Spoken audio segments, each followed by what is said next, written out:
سنخوض معاركنا معهم وسنمضي جموعا نردعهم ونعيد الحق المغتصب وبكل القوة ندفعهم وبكل القوة ندفعهم بسلاح الحق البتار سنحرر أرض الأحرار ونعيد الطهر إلى القدس من بعد الذل وذا العار من بعد الذل وذا العار سنخوض معاركنا معهم وسنمضي جموعا نردعهم ونعيد الحق المغتصب وبكل القوة ندفعهم وبكل القوة ندفعهم وسنمضي ندك معاقلهم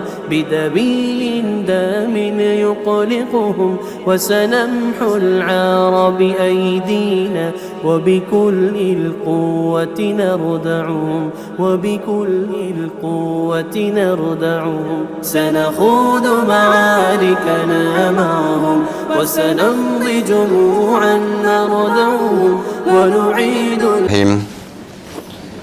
الحمد لله رب العالمين والصلاة والسلام على أشرف الأنبياء والمرسلين وعلى آله وصحبه أجمعين سبحانك لا علم لنا إلا ما علمتنا إنك أنت العليم الحكيم يا عليم علمنا من علمك كما ترضى به عنا يا حليم خلقنا بخلق الحلم وحققنا بحقائق العلم اللهم علمنا ما جهلنا وذكرنا ما نسينا اللهم يسر ولا تعسر وتمم بالخير أما بعد.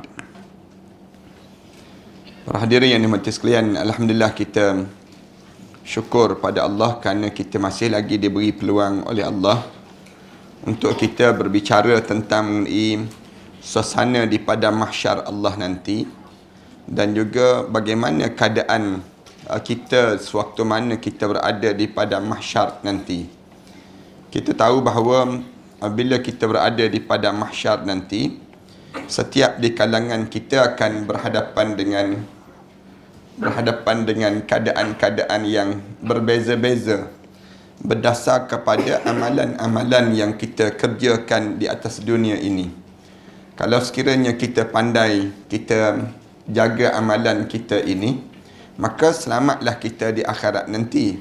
Tapi kalau sekiranya kita hidup di atas dunia ini, kita sibuk dengan yang disebut dengan kehidupan kita sehingga tak terjaga amalan-amalan kita, maka sengsaralah di padang mahsyar nanti.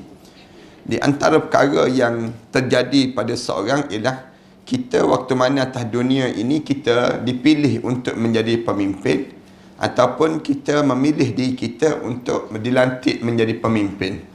Dan kita bincang dalam tajuk ni pada minggu yang sudah, bagaimana nasib bagi mereka yang menjadikan diri dia pemimpin ataupun orang yang dia sendirinya dipilih untuk menjadi pemimpin. Suatu dalam hidup kita ni, kita kena pastikan bila kita dipilih untuk menjadi pemimpin, pastikan kita ada kelengkapan dan kita mempunyai kekuatan. Kekuatan bukan hanya untuk nak memimpin di dunia, tetapi kita nak memimpin sampai di akhirat nanti.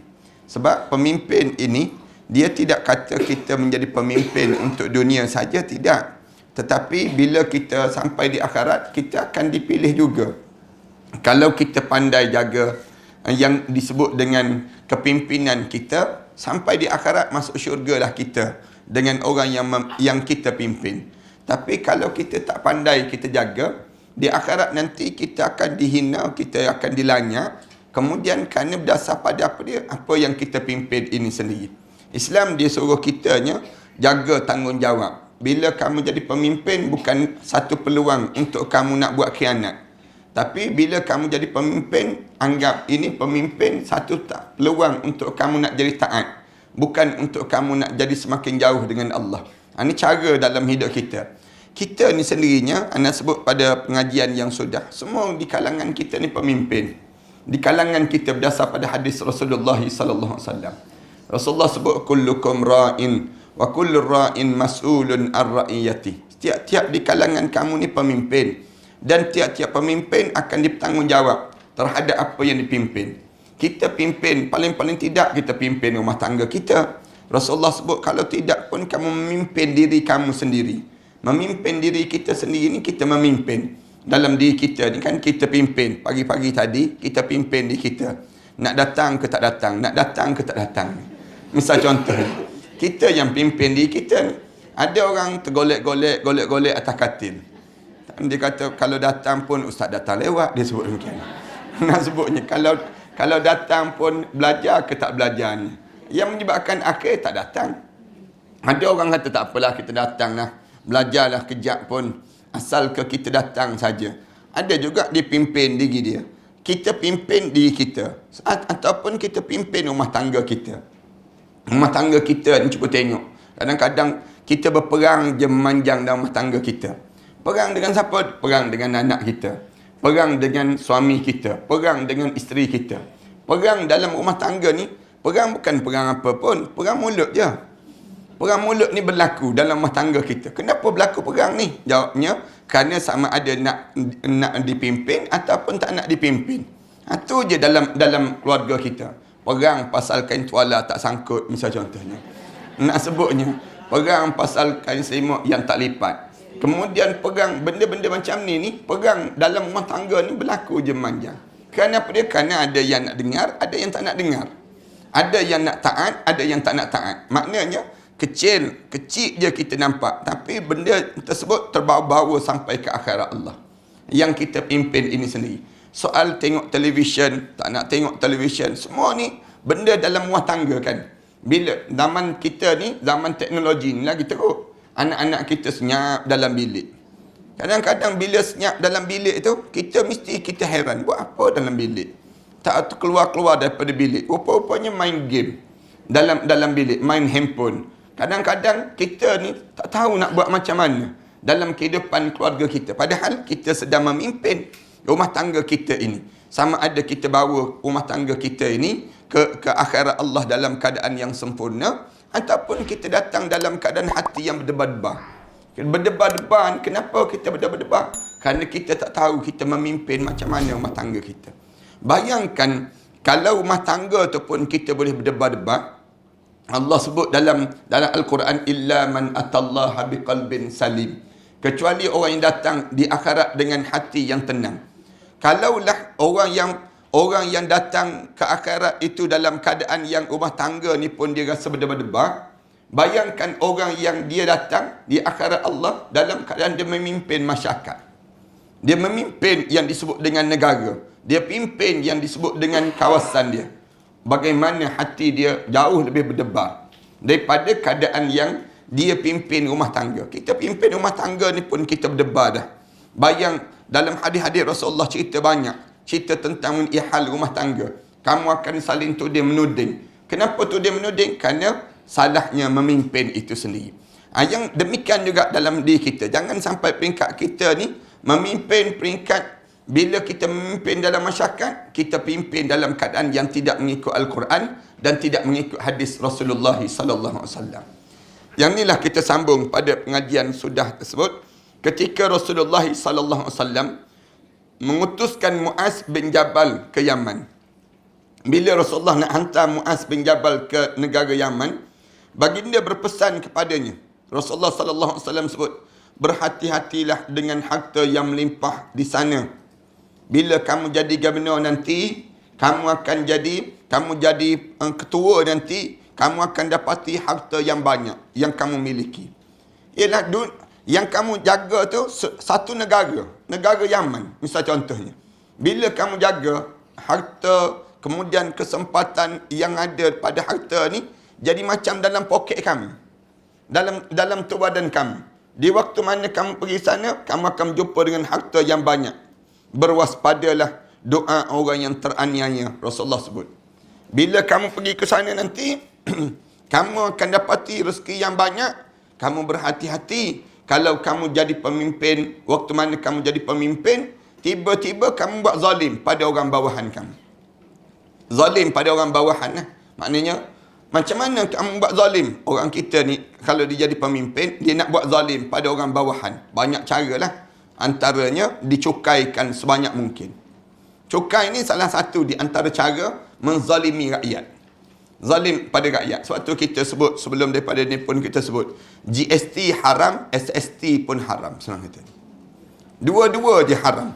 Tak boleh dicukaikan pada rakyat. Selagi mana ada apa dia? Selagi mana adanya sumber-sumber yang lain untuk dapat. Bila kita jadikan GST, kita kata kerana GST lah, misal contohnya cukai pada rakyat ni. GST tu memang kita kata kerana GST harga barang naik. Kita pun kosongkan GST. Tak kena. Sekarang tak ada. Ada harga barang tu turun. Tak turun juga. Lepas tu kita nak cukaikan lagi 16%. Lepas pada harga barang tak turun. SST pula. Misal contoh lepas pada ni. Naik ke tak naik? Tentu dah naik. Tak percaya tengoklah nanti. Nak sebutnya gambaran. Ni mencukai. Kamu buat aniaya. Nanti akan ada doa orang kena zalim. Siapa yang kena zalim ni? Di kalangan orang bawahan. Kamu jangan buat khianat. Kamu undang-undangkan. Kamu buat benda-benda yang tertentu. Yang ni, kalau kamu jadi pemimpin, kamu kena jaga-jaga dengan doa orang yang kena zalim. Bila kita kena zalim, kita berhak untuk baca doa. Itu kena faham pada diri kita. Jangan pula marah pada orang baca doa. Ni orang kita, bila orang kena zalim, kemudian dia baca doa, kita tarik pula tauliah dia sebenarnya. Nak sebutnya, kita gam dia pula. Kita nak marah pada dia baca doa. Kenapa kita nak marah pada dia baca doa? Dia mengadu pada Allah kan? Bila dia mengadu pada Allah, kamu yang buat zalim. Kalau kamu tak buat zalim, kamu jangan bimbang lah. Jangan bimbang, dia panggil demikian. Macam bunyi politik pula ni. Nak sebutnya, doa orang kena zalim. Dan Rasulullah sebut, kamu berwaspada dengan doa orang yang dizalimi. Orang yang teraniaya. Kerana tidak ada penghalang sedikit pun antara doa orang yang teraniaya dengan Allah Subhanahu Wa Taala. Bila orang tu kena zalim, dia angkat tangan, dia berdoa. Waktu mana dia baca doa, tidak ada hijab dia di antara dia dengan Allah Subhanahu Wa Taala. Katakanlah orang yang kita buat zalim tu, kita tangkap dia, kita masuk dalam penjara. Bila masuk dalam penjara, tangkap dia, kita dakwa dia dan sebagainya, ataupun kita tak dakwa dia, macam ISA dahulu kan, tak didakwa, masuk dalam penjara. Kamu ingat ke kamu selamat ke dengan cara kamu buat demikian? Tak. Dia masuk dalam penjara, dia baca doa. Anak-anak dia baca doa, keluarga dia baca doa. Yang baca doa ni, yang kamu buat khianat ini pada diri dia tersebut, kamu ingat ke Allah ni pekak ke? Tak dengar ke doa dia? Allah ni mendengar doa mereka yang dizalimi. Walaupun di waktu mana kamu buat zalim tu orang kafir, dia tak pernah semayang. Dia tak pernah semayang, dia tak pernah tutup aurat. Dia ni hidup dalam keadaan yang dia ni kira pernah sebelum daripada ni peminum arak tegar, penjudi dan sebagainya. Tiba-tiba kamu buat zalim pada dia. Kamu buat zalim, buat khianat pada dia. Tetap doa dia akan didengari di sisi Allah SWT. Lambat laun kena. Sebab tu Rasulullah pesan kepada Muaz bin Jabal ni. Bila kamu pergi ke negara tersebut, kamu pegang jawatan kepimpinan, maka kamu jangan buat khianat pada orang. Kamu peganglah jawatan apa pun di kalangan kamu. Kamu tinggi kedudukan kamu. Di antara benda yang kamu kena jaga, jangan buat khianat. Jangan buat zalim. Kamu zalim macam mana? Kamu makan rasuah. Kamu zalim macam mana? Kamu ambil hak orang. Bila kamu tengok banyak sangat, lalu kamu ambil, kamu kumpul, harta negara menjadi milik kamu. Pun zalim juga dalam hidup kamu. Kerana apa dia? Kamu dah ada gaji kan? Bila kamu dah ada gaji dah, bahagian kamu cukup dah. Jangan kamu ambil harta negara menjadi milik kamu. Bila kamu ambil harta negara menjadi milik kamu, kamu buat zalim pada orang-orang yang pemilik terhadap harta negara tersebut. Siapa dia? Orang ramai. Harta orang ramai. Ni milik yang disebut dengan milik orang yang dinamakan dengan orang. Semua berhak untuk mendapatkan demikian. Termasuk negara kita ni kan Allah bagi negara kita ni sumber asli yang banyak. Minyak misal contohnya. Minyak ni setiap kadang-kadang negeri-negeri tertentu dia ada minyak. Kita buat perjanjian dengan negeri tersebut. Kita ambil minyak ni. Tapi lepas pada ni kita akan bagi royalty kepada negeri tersebut. Bila kita dah dapat dah, barang tersebut, tiba-tiba kita tak bagi pada negeri tersebut. Seluruh rakyat negeri itu berdoa. Doa pada Allah. Ya Allah, negeri kami ni dah Allah bagi dah begini-begini. Tiba-tiba orang ni dia pegang jawatan, dia tak nak bagi hak yang patutnya kami dapat. Yalah, kamu kena bagilah balik segala perjanjian yang telah kamu janji sebelum daripada ni. Tiba-tiba kamu tak bagi. Itu satu dosa yang kamu buat khianat dan kamu zalimi pada mereka. Ni dengar cerita ni tak nak bagi pula ni dia panggil. Sehari dua ni tak nak bagi pula ni. Maknanya dia buat alasan 20% tinggi sangat. Siapa yang janjinya? Janji nak bagi 20% kan? Oh, dia sebut kami dahulu tak buat kajian, kami sebut je dalam manifesto dia sebut. Kami sebut je. Sekarang bila buat kajian rupa-rupanya bankrupt pula Petronas. Kalau bagi semua tersebut. Ni maknanya khianat ni, khianat. Kamu jaga dengan khianat ni. Tak lama Allah jadikan demikian. Bagilah kamu buat janjian yang diminta oleh negeri-negeri tersebut. Dia bukannya minta yang 20% tu. 20% tu kamu berjanji. Yang dia minta 5%. Negeri tu minta 5%. Ya, 5% pun kamu tak nak bagi juga ke? Yang kamu sebut 20% tu kamu. Yang janji asal dia panggil. Allahu Akbar. Jadi pemimpin ni jadi pelik. Tukar-tukar. Sebab tu kita dengar tu berubah. Kenapa? Yang ni kerana tak konsisten dengan tanggungjawab yang patut ada di kalangan kita. Ada orang kita ni, dia berjanji. Apa, kita kahwin nanti, kita akan berumah tangga, kita elok begini. Siap je kahwin, dapat anak. Tak sangka pula dapat anak. Nak marah pula. Anak keluar 8 orang. Marah dia. Nak sebutnya, marah dia demikian. Dan kamu pergi pegang tanggungjawab jadi suami orang. Kamu kena tanggungjawab. Ada orang, bila dia sebelum rumah tangga, bukan main lagi dia romantik dengan seorang tersebut. Dia nak yang begitu, dia nak yang begini. Macam-macam gaya. Bila dalam keadaan dia sebut, lepas rumah tangga, jadi beban. Ada anak, susah. Dapat anak, akhirnya dia kata, saya tak nak ada anak tersebut. Rumah tangga. Isteri dia terkial-kial. Nak jaga macam mana? Terkebil-kebil isteri ni. Nak jaga. Anak dah sampai peringkat ada seorang isteri telefon pada anak. Dia kata, Ustaz, saya mengandung anak yang kelima. Boleh tak nak gugurkan anak yang kelima? Anak kata, jangan gugur. Kenapa kena gugur? Anak tanya di balik dia, kenapa suami saya tak nak tanggungjawab, Ustaz? Tak nak tanggungjawab. Kamu jadi suami apa? Tak nak tanggungjawab. Dia tak nak dah. 4 orang ni pun dia tak larat dah dia sebut. 4 orang ni pun tak larat. Oh, kamu ni, waktu mana kamu hidup bersama, kamu rasa seronok, kamu rasa gembira. Tapi bila dapat zuriat, kamu rasa tak nak tanggungjawab. Ni khianat dia panggil. Ni tanggungjawab yang mesti dijaga bersama. Ni kadang-kadang ada di kalangan kita ni, dia rasa sebelum rumah tangga tu bukan main lagi. Dia berjanji, tak apa, Allah bagi apa pun kita terimalah. Tapi bila dah rumah tangga, dia buat khianat. Demikian juga dengan orang. Belum pilihan raya, bukan main lagi manifesto. Banyaknya manifesto. Lepas pada pilihan raya je, manifesto bukan kitab suci, dia sebut demikian. Mula dia sebut benda demikian. Cakap dipanggil. Yang ni tunggulah di akhirat nanti macam mana. Allah Subhanahu Wa Taala akan jadikan pada mereka. Janji ni kita boleh turunkan harga minyak. Hari ni kita merintah, besok turun terus harga minyak. Tak turun-turun. Naik ada pula dipanggil. Barang naik dan sebagainya. Tanda-tanda. Tanda-tanda orang munafik dipanggil. Rasulullah sebut demikian. Ayatul munafik salasah. Tanda-tanda munafik ni 3 Rasulullah sebut. Iza wa'ada akhlafa. Bila berjanji, kamu mungkiri janji. Mungkiri janji ni bukan satu benda yang dibenarkan dalam syarak. Ini menunjukkan bagaimana pengkhianatan dalam kepimpinan di kalangan kamu. Janji nak turunkan PTPTN, nak hapuskan PTPTN. Tak turun-turun. Sebutnya kesian anak-anak muda yang mangkah tersebut. Cakap terus terang. Rasulullah SAW bersabda, 3 golongan yang tidak ditegur oleh Allah Subhanahu Wa Taala pada hari kiamat. 3 golongan yang Allah tak nak cakap. Allah tak nak tengok muka dia, tak nak tegur. Macam kita pergi rumah orang, sampai di rumah orang, masuk rumah, tuan rumah tak nak tegur. Rasa kalau di dunia ni rasa nak keluar lari balik. Kita kan, tapi di akhirat nak buat macam mana? Allah tak nak tengok muka. Allah tak nak cakap dengan orang yang demikian. Di antaranya adalah pemerintah yang pembohong. Pemerintah Siapa yang jadi pemimpin, tiba-tiba dia berbohong terhadap apa yang dipimpin tadi. Yang dia berjanji bukan main lagi berjanji. Siap je dia berjanji tersebut, kemudian semua tadi orang bagi. Dah. Kamu nak sekarang kamu dapatkan. Bila kamu dapat jadi pemimpin, kamu bohong terhadap rakyat.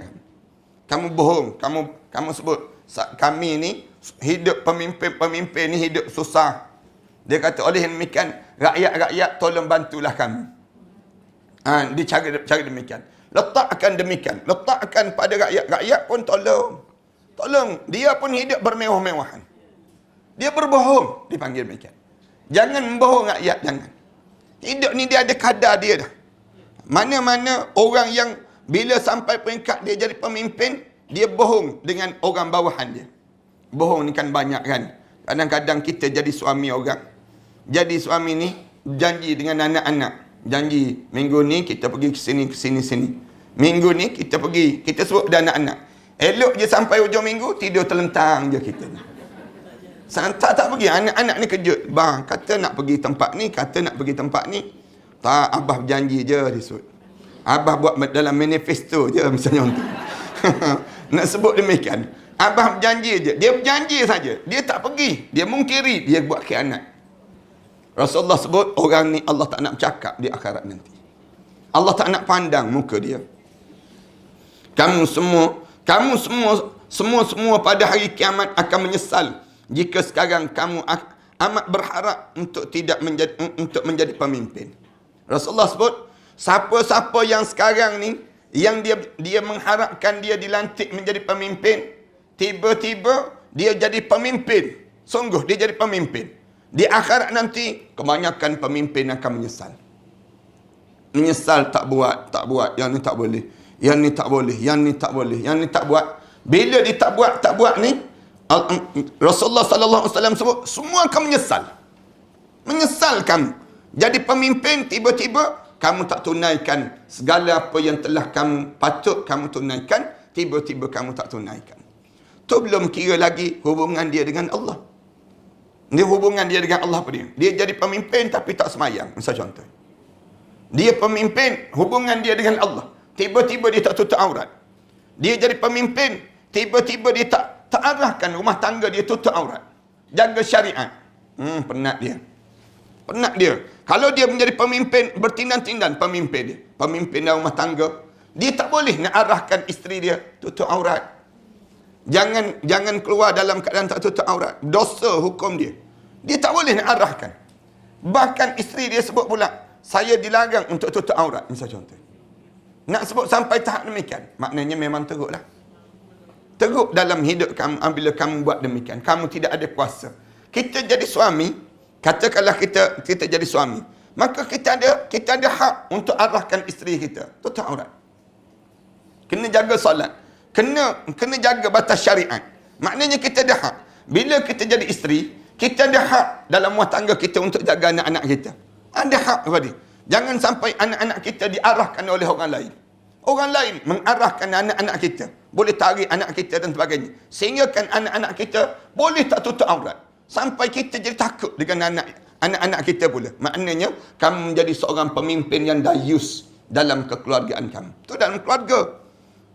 Dalam masyarakat, kamu lebih besar lagi. Kalau masyarakat kamu tak solat, masyarakat kamu tak tutup aurat, masyarakat kamu langgar syariat dalam hidup, maknanya kamu akan tanggungjawab di hadapan Allah Subhanahu Wa Taala nanti.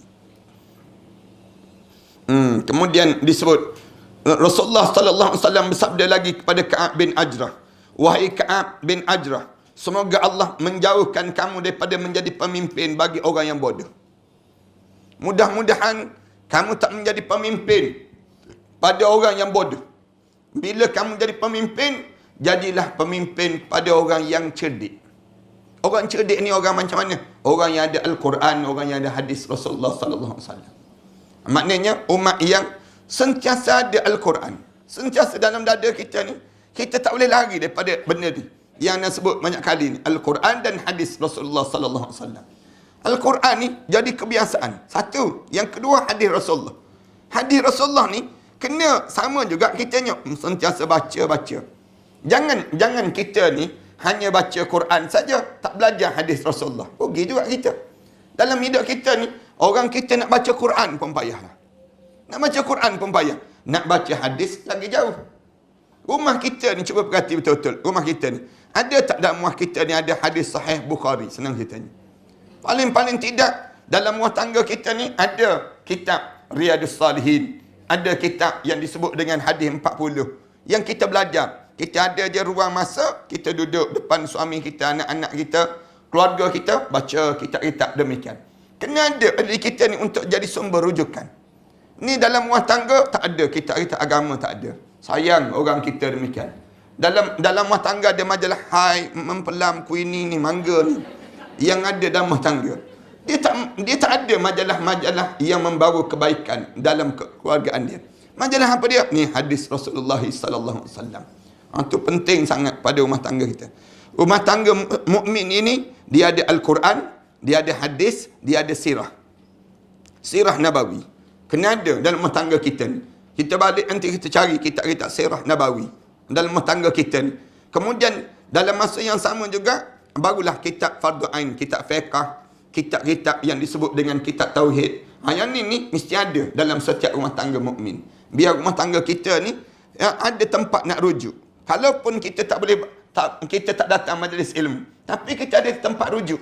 Rujuk kita apa dia? Kitab-kitab tadi. Menjadi sumber kepada rujukan pada kita. Tiba-tiba kalau kita tak ada yang ni, tanda kebodohan berlaku pada seseorang. Rumah tangga ni bukan perlu pada kitab-kitab law, undang-undang yang tersusun tu, tidak.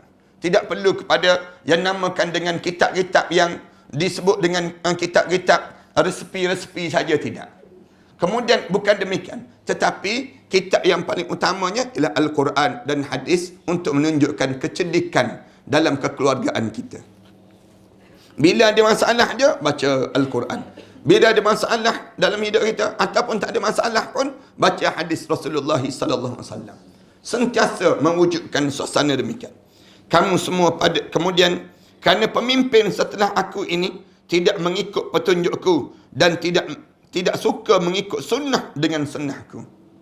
Rasulullah sebut, lepas pada aku tak ada ni, ramai orang akan jadi pemimpin, dia tidak memimpin berdasar kepada Al-Quran dan dia tidak memimpin berdasar pada hadis Rasulullah sallallahu alaihi wasallam. Satu dulu kan anak pernah cerita, dalam dada kita ni, paling-paling tidak kita ni kena ada tiga surah yang kita hafal. Dan anda pernah cerita pada jemaah sekalian kan, 3 surah ni paling-paling tidak. Ni bukan hadis Nabawi ni, tapi anak ambil daripada kesimpulan apa yang anda belajar daripada guru-guru anda dahulu. Sebab ada orang yang hantar mesej pada anak marah-marah. Dia kata, Ustaz, jangan mengajar benda-benda yang tak ada dalam hadis. Dia sebut demikian. Anak sebut ni, dasar pada hadis Rasulullah sallallahu alaihi wasallam. Rasulullah ajar pada kita 3 surah ni, biar kita ada dalam dada kita. Maksudnya apa dia? Kita kena ada pada diri kita untuk jadi kekuatan. Surah yang pertama, surah Al-Mulk. Anda pernah cerita benda demikian. Tak panjang pun, 30 ayat dia kita hafal. Surah Al-Mulk. Surah yang kedua kita hafal, surah Al-Kahfi. Surah Al-Kahfi pun tak panjang. 121 ayat je dia panggil. Yang ni kita hafal. Hafal dalam diri kita. Sebelum kita meninggal dunia ni, biar kita hafal surah Al-Mulk. Rasulullah sebut surah Al-Munjiyah wal-Mun'iyah. Yang kedua, surah Al-Kahfi. Yang ketiga, surah Al-Baqarah. Jangan buat terkejut. Surah yang terpendek dalam Quran. Tak panjang pun. 286 ayat je. 286 ayat je dia panggil. Nak sebut je pada diri kita ni. Surah Al-Baqarah ni, Rasulullah sebut surah, kalau ada surah Al-Baqarah dalam dada seorang, layaklah dia menjadi pemimpin. Rasulullah pesan demikian. Bila Rasulullah nak lantik seorang menjadi pemimpin, Rasulullah akan tanya, nak jadi ketua pasukan, Rasulullah tanya, kamu ada ayat Quran hafal 30 juzuk? Tak ada. Kemudian tanya, berapa ayat Quran yang kamu hafal? Saya hafal surah Al-Baqarah ya Rasulullah. Lalu Rasulullah jawab, kamu layaklah untuk menjadi pemimpin. Rasulullah sebut demikian. Demikian juga kita. Bila orang nak masuk meminang anak perempuan kita, kita tanya, Al-Baqarah dah hafal ke belum? Senang ceritanya. Tanya soalan ni memang tak kahwin sampai sudah lah anak perempuan kita ni. Ini cara kenapa? Kita dengar dalam masyarakat kita hari ni, kes-kes perceraian ni setiap 15 minit, satu pasangan akan bercerai. Kuat sangat perceraian yang berlaku. Punca apa berlaku perceraian, penderaan, gangguan mental, torture yang berlaku dalam keluarga ini? Punca suami tak ada Al-Quran dalam dada dia. Di antara sebab isteri yang hilang Al-Quran dalam dada dia. Kita ni kena bentuk generasi akan datang nanti, generasi yang ada Al-Quran dalam dada. Al-Quran ni tidak semesti 30 juzuk itu terus, tidak. Tetapi paling-paling tidak pun dalam dada ni ada surah Al-Baqarah. Bila ada surah Al-Baqarah, itu tanda kecerdikan seseorang. Yang diajar dan disebut ini. Nak ajar, kerana bila kamu hidup nanti, Rasulullah sebut, akan sampai satu zaman di mana umat aku yang jadi pemimpin, Quran pun tak ada, hadis Rasulullah pun tak ada. Bila Quran dia tak ada, dia nak memimpin ke mana hidup? Kalau kita nak memimpin hanya untuk membangunkan prasarana yang kita nampak, jadi pemimpin buat jalan, jadi pemimpin umum projek itu, umum projek ini. Misal contohnya, yang ni komunis pun boleh jadi pemimpin, sosialis pun boleh menjadi pemimpin. Di negara Cina tu, cuba tengok jejantah negara Cina tu, sampai 17 tingkat bangunan. Nak sebutnya jejantah tu, naik tinggi sayup je naik ke atas. Projek-projek mega dia jauh lebih hebat. Nak sebut komunis, komunis boleh buat. Tapi bila kita memimpin, jangan kita nak memimpin untuk sekadar nak bangunkan prasarana ini, tapi memimpin manusia untuk terselamatnya manusia daripada neraka Allah dan dimasukkan ke dalam syurga Allah. Itu asas yang menjadi pemimpin. Kalau nak memimpin hanya sekadar untuk nak yang disebut dengan kita nak siapkan yang tu, nak buat yang tu, nak bayar yang ni, nak lakukan projek ini dan sebagainya, ramai lagi orang lain boleh buat. Orang kafir ni dia tak boleh jadi pemimpin ni. Kenapa? Kerana dia tidak ada Al-Quran dan tidak ada hadis Rasulullah sallallahu alaihi wasallam. Bila orang ni tak ada Al-Quran, tak ada hadis dalam dada, benda apa yang boleh menjadi penahan pada dia? Penahan untuk dia ni tak buat benda yang dilarang oleh Allah. Tak ada benda. Tak ada benda yang dia boleh menjadi penahan. Yang boleh tahan kita daripada buat benda yang dilarang oleh Allah, Al-Quran dan hadis Rasulullah sallallahu alaihi wasallam. Dia panggil kekebalan iman. Iman ni ada. Sebab tu Rasulullah kata, kamu akan hidup satu zaman nanti, bila orang jadi pemimpin, Quran pun tak ada, hadis pun tak ada. Bahkan dia jadi marah pula kepada yang disebut dengan sunnah Nabi sallallahu alaihi wasallam. Dia pun tak nak. Dia kata, Al-Quran je kita boleh terima. Hadis ni keluar daripada manusia, disebut. Dia boleh sebut benda demikian. Al-Quran tentu datang daripada Allah. Yang ni yang sebetulnya disebut. Manakala hadis sunnah tak perlu ikut, disebut. Yang ni kalau kita nak ikut pun tak apa, tak nak ikut pun tak apa. Dia boleh sebut kalimah dia demikian. Menunjukkan apa dia? Menunjukkan dia hilangnya Rasulullah dalam dada dia. Sayang orang kita jadi demikian. Rasulullah dah pesan dah pada diri kita, jaga, kerana kamu akan dapati pemimpin setelah amanah aku ni, dia tidak mengikut sunnah aku dan dia tidak akan bersama dengan aku ni sendiri. Diriwayatkan daripada Abu Hamid As-Sa'idi bahawa ada seorang Bani Asad yang diupah oleh Rasulullah bernama Ibnu Lutabiyah. Suatu kali dia datang dan berkata, dia diupah oleh Rasulullah untuk kutip zakat. Kutip zakat. Dia pengutip zakat. Bila dia kutip zakat, dia dapat upah dah. Dia dah dapat upah dah. Kemudian dia datang jumpa dengan Rasulullah. Ini untuk kamu semua, sedangkan yang ni hadiah untuk aku, dia sebut. Bila dia datang, Rasulullah nanti dia jadi pengutip zakat. Pengutip zakat je. Pengutip zakat, bayar kharaj, bayar. Ada orang nak bayar melalui dia. Tapi dia dah ada upah dah. Bila begitu dia datang jumpa dengan Rasulullah, dia bagi. Ya Rasulullah, ni yang aku kutip. Yang ni bahagian kamu. Yang ni bahagian orang bagi hadiah pada aku. Orang bagi hadiah. Setelah maknanya bila aku kutip tu, ada orang bagi hadiah pada aku dengan cara demikian.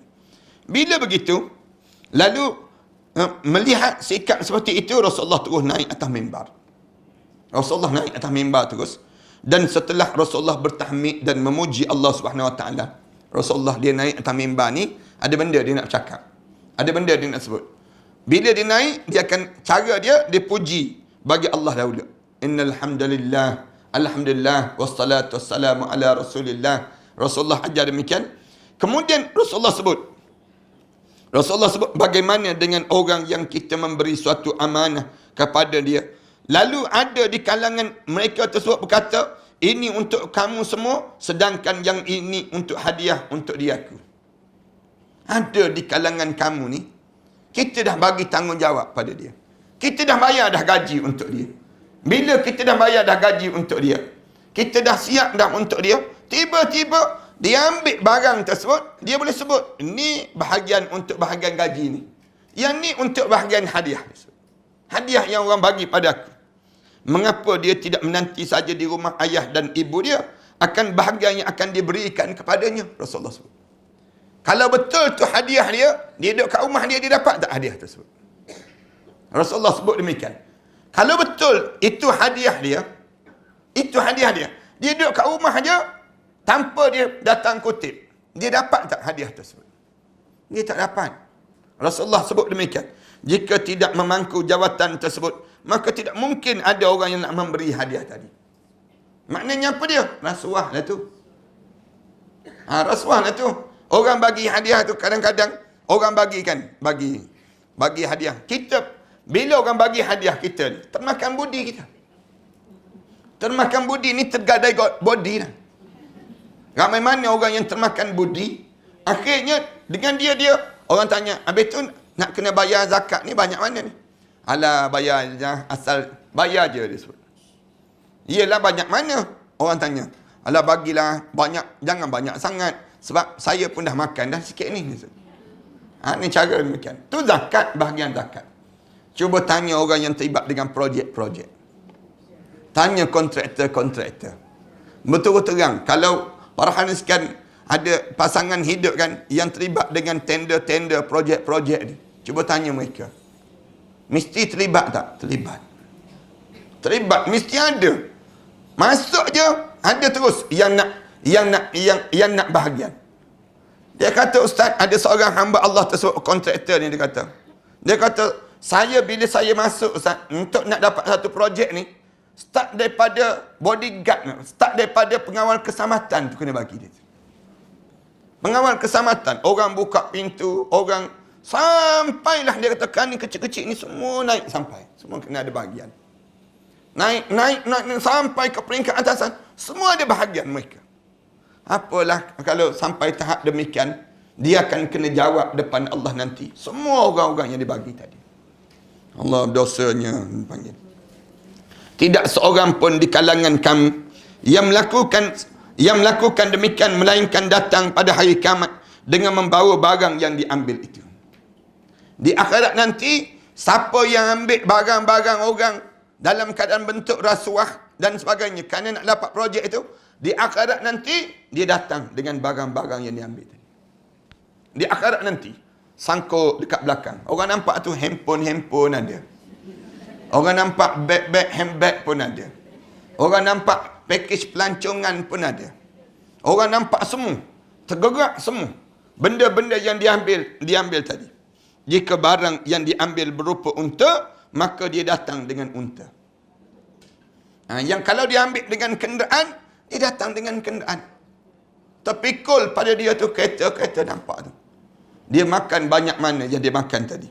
Jika barang itu berupa lembu, maka dia datang dengan lembu, kata Rasulullah.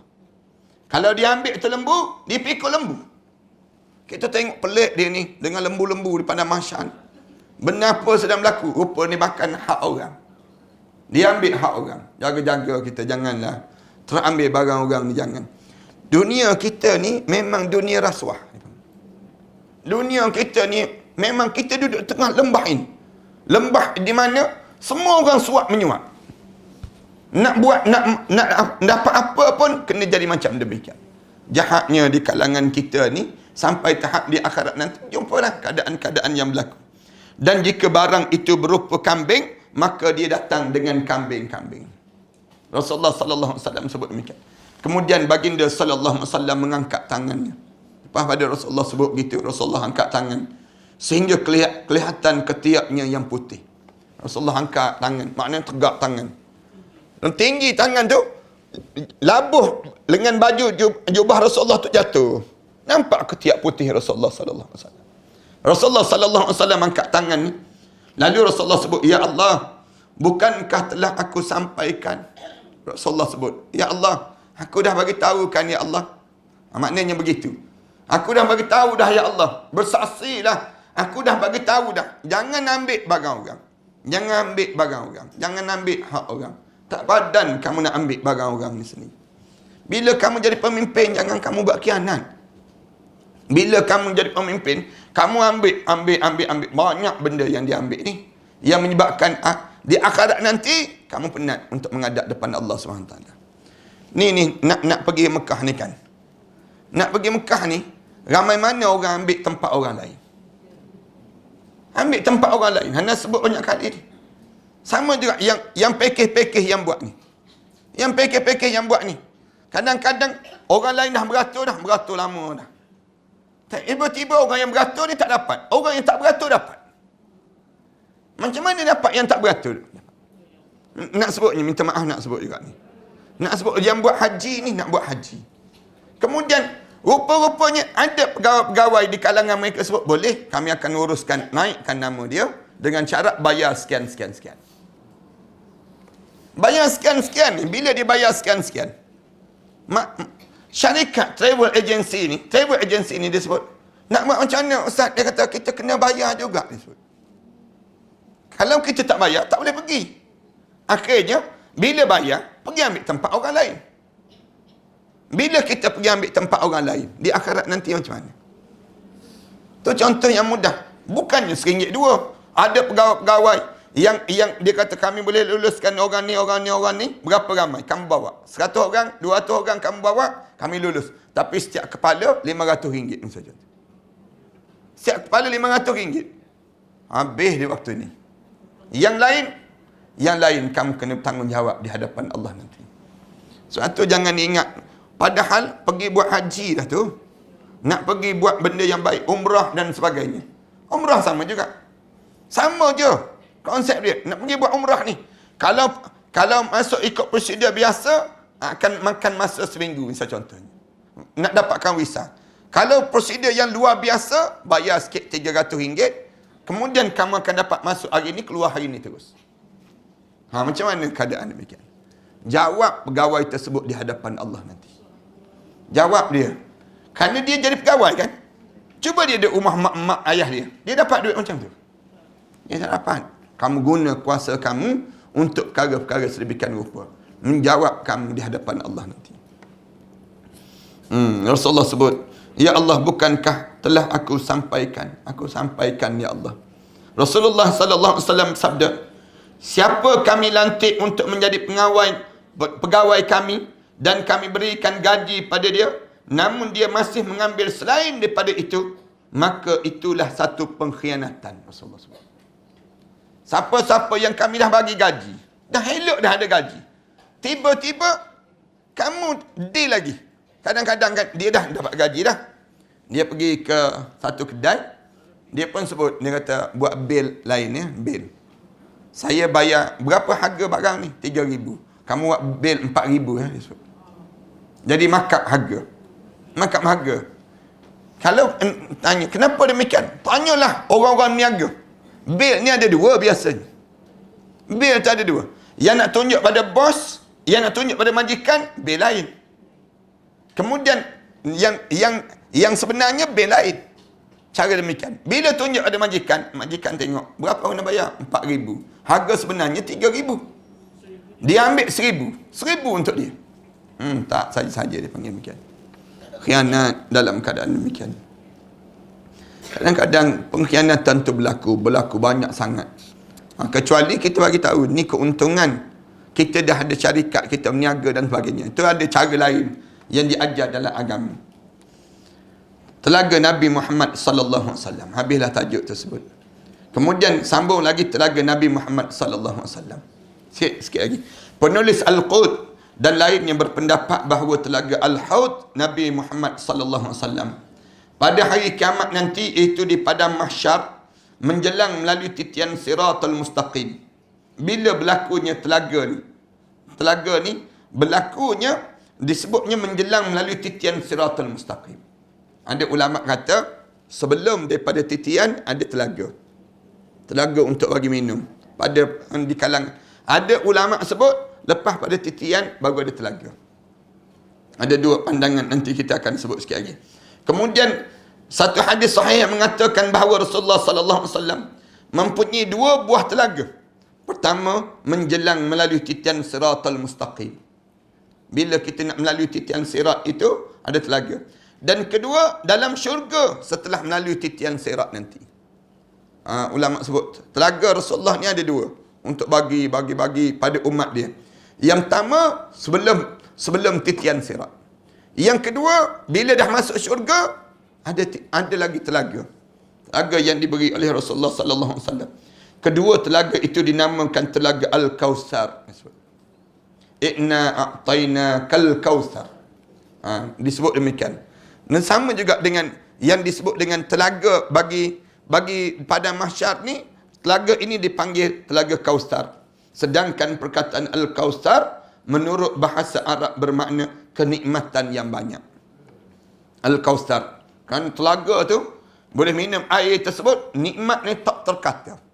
Tak boleh nak dibayangkan. Kita rasa nikmat. Minum air tersebut, air jernih, tapi rasa air mangga, senang kita. Minum air tu tapi rasa laicikan. Senang cerita. Telan air liur kita senang. Nak sebutnya minum air tersebut rasa berbeza-beza. Lagi minum lagi sedap. Lagi minum lagi sedap. Tak nak berhenti minum air. Allahu akbar. Mudah-mudahan kita dapatlah insya-Allah.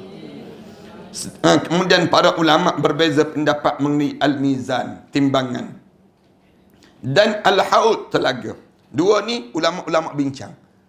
Mizan ini berlaku bagaimana dan al-haud itu berlaku bagaimana. Mana yang lebih dahulu diciptakan? Ulama-ulama bincang.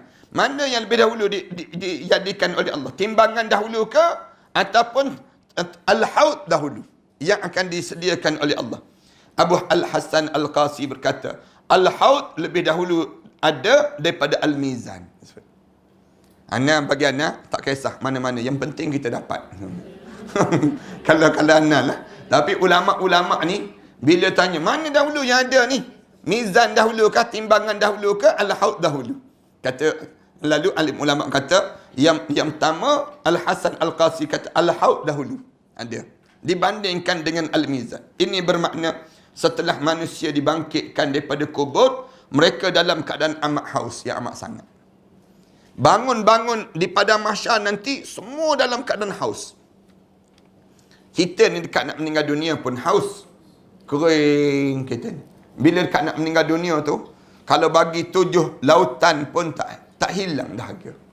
Nak sebutnya memang dahaga sungguh. Dekat nak meninggal dunia tu, dia jadi kering tu. Kerana waktu saat mana roh kita sedang ditarik tu, kering semua kering. Darah tu pun hilang. Nak sebutnya saat mana ditarik, tak ada darah. Habis darah. Bila kita ni, roh kita dah mula keluar daripada badan kita. Waktu tu kering yang amat sangat. Bangun, masuk dalam kubur, lapang pada kita ni. Mudah-mudahan kita orang mukmin ni. Kemudian bangun di padang mahsyar, saat apabila melalui yang disebut dengan gempa, kemudian melalui saat yang hiruk pikuk manusia dengan yang disebut dengan hari nafqatul fazza', waktu mana ditiup sangkakala tu mengejut, terkejut manusia tu hingga kering tubuh badan. Manusia tu jadi dalam keadaan yang tak ada apa-apa. Bila tak ada apa-apa ni menyebabkan bagaimana pada mereka tersebut, mereka bangun-bangun tu haus yang amat sangat. Bila haus ini, sebagaimana telah diterangkan sebelum ini, baru ketika itu, lepas pada itu melalui titian sirat, lepas pada melalui titian Siratul Mustaqim dan juga al-mizan yang diciptakan oleh Allah Subhanahu wa taala. Abu Hamid dalam Kashful Ulumul Akhirah menyatakan sebahagian ulama salaf mengatakan bahawa al-haud telaga ada setelah mana titian sirat diciptakan. Pun ada juga Imam Ghazali kata telaga dengan titian sirat tu serentak je lah. Semua ada dah. Semua dah ada dah sekarang. Tak ada masalah lah. Yang pentingnya kita kena lalui dengan keadaan selamat insya-Allah. Diriwayatkan daripada Abu Hurairah ni, kita sambung akan datang nantilah insya-Allah. Wassallallahu ala Muhammad wa ala alihi wa sahbihi wasallam. Walhamdulillahi rabbil alamin. Bismillahirrahmanirrahim. Alhamdulillahi rabbil alamin. Wassalatu wassalamu ala rasul amin wa ala alihi wa sahbihi ajma'in. Rabbana iftah bainana wa baina qaumina bil haqq wa anta khairul fatihin. Rabbana zalamna anfusana wa illam taghfir lana wa tarhamna lanakunanna minal khasirin. Rabbana wa tub alaina innaka antat tawwabur rahim. Rabbana atina fid dunya hasanah wa fil akhirati hasanah wa qina adzaban nar. Alhamdulillahi rabbil alamin.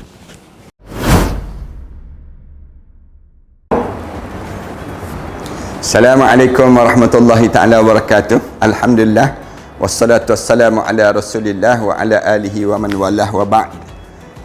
Sahabat-sahabat sekalian, bangunan yang saya berada ini merupakan bangunan yang kita bercadang untuk mewakafkan, dan kita beli dan kita wakafkan.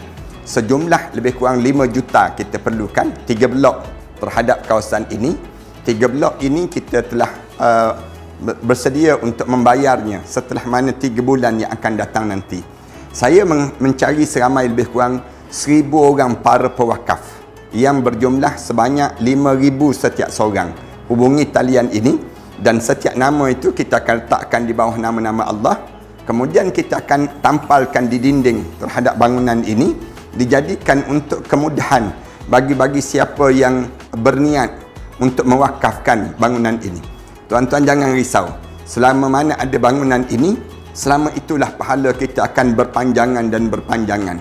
Ambillah kesempatan di saat mana kita mempunyai peluang yang Allah bagi pada diri kita ini untuk sama-sama kita menyuburkan dan mewangikan kubur-kubur arwah-arwah ayah kita, arwah ibu kita, arwah-arwah yang telah meninggal dunia. Dan tak lupa kita pun bakal arwah yang kita akan mewakafkan bangunan ini, pahala-pahala akan berpanjangan dan berterusan.